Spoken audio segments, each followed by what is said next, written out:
সুযোগ কম পাওয়ার বিষয়টাও ছিল আচ্ছা এক।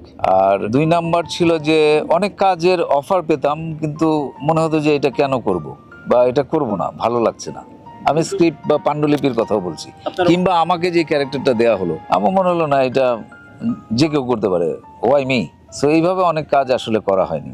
বাছাবাছি কি পেতামই কম, তার মধ্যে একটু হ্যাঁ এটা কিন্তু ছিল। আপনার কলিগরা হয়তো ওই কাজটা করে ফেলে। করেছে কেউ কেউ, ওই যে আমি বললাম প্রায়োরিটি।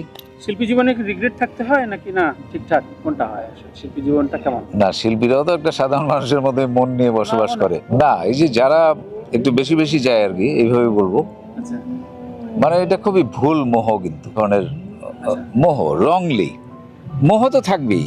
হ্যাঁ মানে মানুষ তো চাইবেই, না হলে তো জীবন চাকা ঘুরবে না। আমরা উঠতে চাই, ক্লাইম্ব করতে চাই, রাইট, পড়তে চাই না, বা কিন্তু স্বীকারও করতে চাই না যে জীবনে বন্ধুরতা থাকে, কখনো হাঁটতে হয়, কখনো থামতে হয়, কখনো পিছনে যেতে, এটা অনেকে স্বীকারই করতে চায় না। তো অনেকে এই জন্য ওই যে খুবই ভুল মোহে, লোভে অনেক ধরনের পাপাচার বা এগুলো আমরা করে ফেলি আমাদের কাজের ক্ষেত্রে। এবং এটা আমি ওই যে বললাম দেন এগেইন প্রায়োরিটি, যে আমি যদি ঘুষ খেয়ে বা একটা কিছু চুরি করে বা কারো কিছু হরণ করে আমি যদি পরিতৃপ্ত, আমি বলবো না, আমি যদি সহজাত বা জীবনযাপন করতে পারি, তার মানে এই জিনিসটা আমি হজম করতে পারি।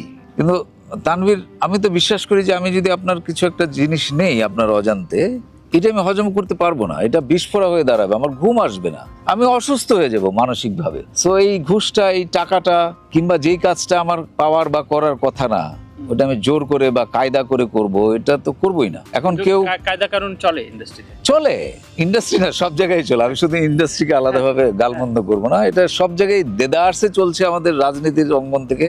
এইসব কারণেই তো আমাদের এই দুরবস্থা আমি বলবো। কারণ সৎ নিজের জায়গায়, নিজের কাজের জায়গায় হতেই হবে।